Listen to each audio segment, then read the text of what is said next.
On today's episode of WatchJRGo, we are back in the shop with Eric's 300,000 mile, now 312,000 mile Ford Raptor. And a few videos ago, I showed you guys how we were protecting the Raptor and all of our mowing equipment for WatchJRMow with the 70 MAI T800 4K dash cam.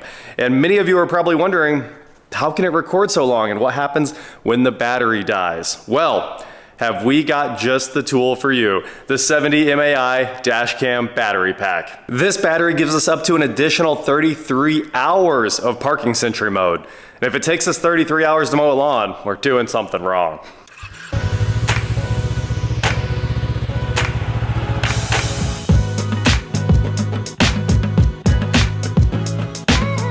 What is going on, guys? I am WatchJRGo, and today, like I said, we are back in the shop with the Raptor. And in the last video where we talked about the dash cams on this, we installed the 70 MAI T800 4K. That's a triple channel camera setup with 4K cameras in the front and the back, and then it also has an interior camera.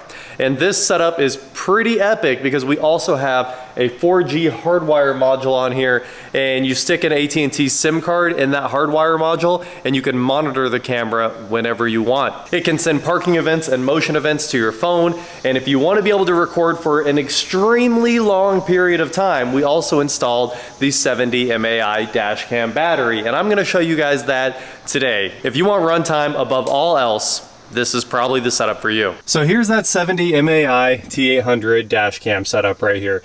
And you can see it's recording right now, the inside camera, exterior cameras, you can see all three cameras on screen. So say you want to build this dash cam setup in your car so you can have remote monitoring of parking events, motion events, notifications right on your phone if something happens. And you don't have to do the phone setup if you don't want to. You do have to, pay a data subscription for it if you want that access on top of the hardware. But if you want to be able to record for an extremely long period of time, I'm telling you guys, I left this thing on sitting outside recording for the last 2.5 days and just came out and the third bar was just starting to flash on this battery here. So it can record for a very, very, very long time. It's no joke. Honestly, when the battery wasn't dead after 2 days, how much more testing do I need to do?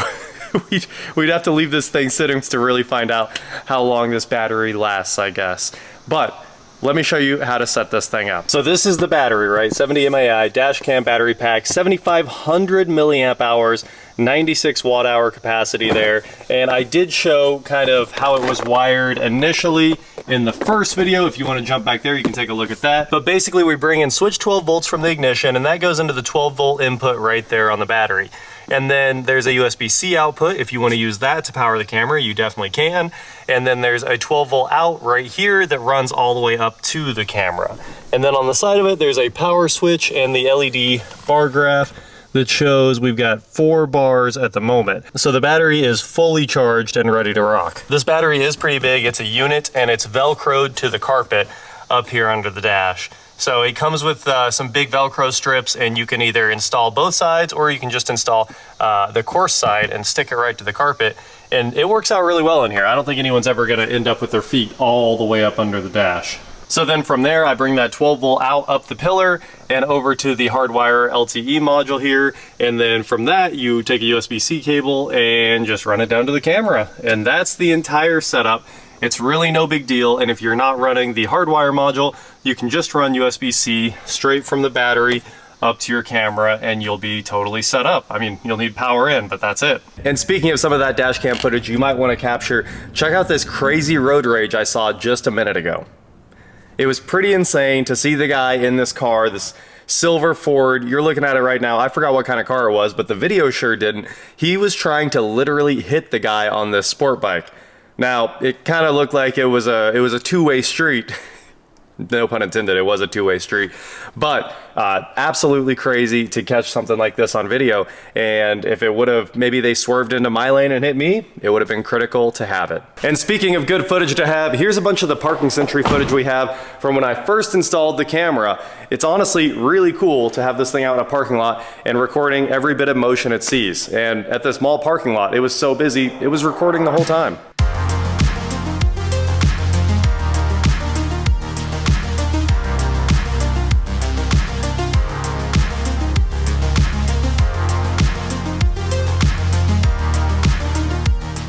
Now, like I mentioned earlier, if you're running the T800 camera with the dash cam battery pack, it can last about 33 hours with the entire setup that we have on here. And honestly, like I said, it's so long that we haven't run the battery dead yet, which is pretty cool.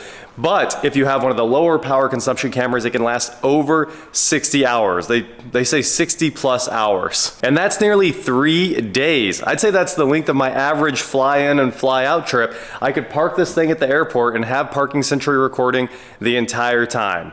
Pretty cool to think about if you ask me. So it's simple to install. It's really just one more step if you're just doing a dash cam, no big deal at all. And it can power the camera for a long time and keep you from having to worry about your battery going dead on your vehicle. If you need a reference for just how big a 96 watt hour battery is, your phone is about 13 watt hours. If you have the big one, it's 18.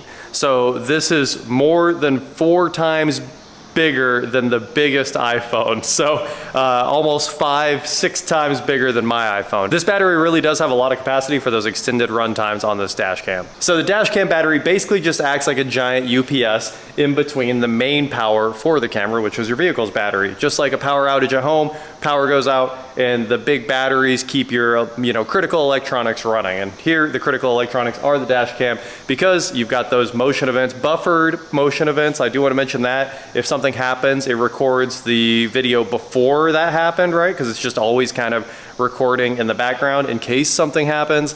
And the camera itself does have battery monitoring that will shut down automatically if the vehicle battery gets low, or in this case, the other battery gets low. And then the battery also has battery protection built in to make sure your vehicle battery doesn't die, and it even delays its own charging to make sure that the vehicle still starts, and then it starts charging after your main battery voltage comes back up if something happens. So it's a pretty cool suite, I think. I think this is a pretty sweet system, and I'm gonna throw links to everything in the description below. The 70 MAI T800 is usually $399. Right now it's on sale for $339, and if you use my code, you'll get an additional 5% off. So link in the description below, go check it out if you want an absolutely fully featured dash cam setup. Anyway, that is it for today, guys. Thank you so much for watching. Don't forget to head on over to shop WatchJRGo.com for cool shirts just like this. And please like, share, subscribe, do whatever you want to do. And I will talk to you next time. This thing is an absolute unit, and I'm thinking, I don't know for sure, but I'm kind of thinking, I didn't test this, but that might just be a normal USB-C port, which would charge your phone like over and over and over and over in an emergency. So I'm not sure. I didn't test it. It's up to you guys to test it. But it sure looks like a normal USB-C output.